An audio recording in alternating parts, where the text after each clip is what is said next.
The 50 Sentimo, 1971 Philippine coin holds a special place in numismatic history, not just for its design and value, but for what it represents during a critical period in the Philippines' economic and political transformation. Let's journey through the full historical, cultural, and technical background of this fascinating coin. 1971. The Philippines was in the final years of President Ferdinand Marcos' first term. The country was experiencing both rapid urbanization and political unrest. The economy was developing, but inflation was a growing concern. This environment gave rise to the need for durable coins with practical denominations for daily commerce, such as the 50 Sentimo, the 197150. Sentimo is part of the Pilipino Series, which was introduced in 1967. This series marked a cultural shift from English-based coinage to Filipino language usage. The goal was to promote national pride and reflect Filipino identity through everyday currency. The obverse of the 1971 50 Sentimo coin features the profile of Marcelo H. del Pilar, a key figure in the Philippine revolutionary movement against Spanish colonial rule. Del Pilar was a lawyer, journalist, and reformist. His image was used to honor his contributions to Filipino nationalism. The reverse side of the coin features the official seal of the Central Bank of the Philippines, introduced in 1949 after the country gained full independence from the United States in 1946. The seal symbolizes monetary authority and national stability. The denomination 50 Sentimo is boldly marked. Banco Central ng Pilipinas appears in a circular fashion. The 1971 50 Sentimo coin was minted in nickel brass, giving it a distinct golden hue. The 1971 coin had a relatively limited mintage, though exact figures remain underdocumented.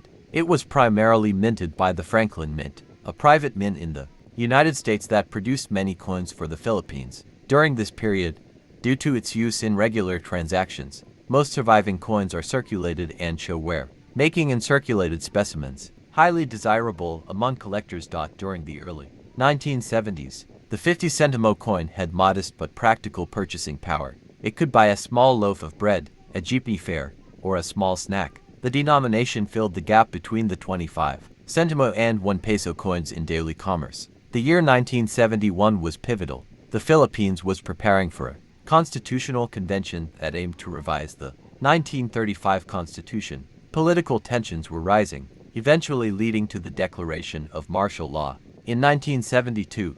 Thus, the 1971 coin is among the last issues before this drastic change in Philippine history. The mid-1980s, the Flora and Fauna series would replace the Pilipino series. However, coins like the 1971 50 Sentimo retained their status as legal tender for many years, especially in rural areas where coins circulated longer. The 1971 50 Sentimo coin holds value beyond its face amount.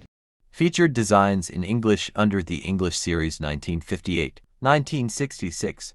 This included the older 50 centavos, often depicting classical imagery like Filipino figures with tools or landscapes. These coins emphasized the Philippines' colonial ties to the US and Spain. The transition to the Pilipino series, including the 50 Sentimo 1971, was a clear move toward post-colonial identity building. The early 1970s, the Central Bank of the Philippines, Banco Central ng Pilipinas, was playing a larger role in economic regulation. Established in 1949, it was responsible for issuing currency, controlling inflation, and managing monetary supply. The bank's seal on the 1971 50 Sentimo coin symbolized this vital role in national stability. During the late 1960s and early 1970s, the Philippines began experiencing economic inflation. Prices were increasing, and the purchasing power of coins was gradually declining. The issuance of coins like the 50 Sentimo aimed to adjust for inflation, giving people a convenient denomination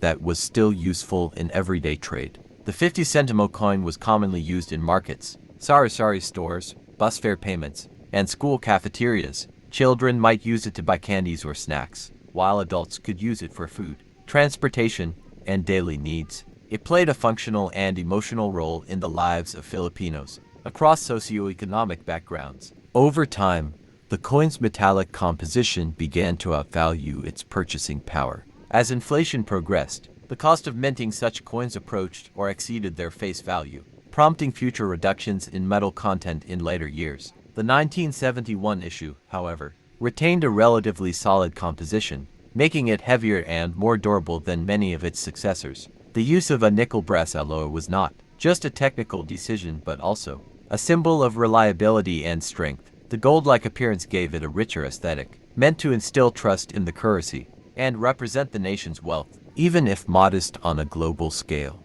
The Franklin Mint, located in the United States, was contracted to mint a number of Philippine coins during this time, especially the proof and brilliant uncirculated sets. These coins were crafted with high precision, polished dies, and limited circulation, making them highly collectible today. The 1990s and 2000s, interest in older coins like the 1971 50 Sentimo grew. Coin collectors, locally and internationally, began to focus on Pilipino Series coins, especially those with low mintages or historical significance. This contributed to a revival in numismatic interest in Philippine currency heritage. Marcelo H.